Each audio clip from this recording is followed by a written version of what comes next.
Oldingi obzorlarimizda South S07 ni qisqacha obzorini ko'rib o'tgandik. Bugun texnik xarakteristikasini ko'rib o'tamiz. Qani ketdik.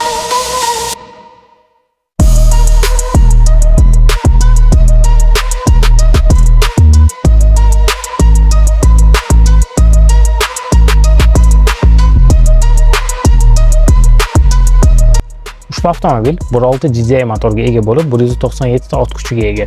Buncha kuchni o'ziga jamlay olish uchun bizga 7 pog'onali robotlashtirilgan korobka yordam beradi.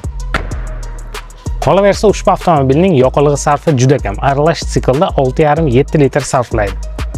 Bu avtomobilning yurish tarzi anchagina mukammal tarzda ishlangan. Oldi qismi MacPherson, orqa esa ko'p richakli mustaqil podveskadan iborat.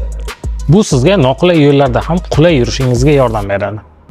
Avtomobil salon qismi 7 kishiga mo'ljallanganiga qaramasdan yukxona sig'imi anchagina katta. 7 kishi o'tirgan taqdirda 94 litr, agar 5 kishi o'tirsa 438 litrni tashkil etadi.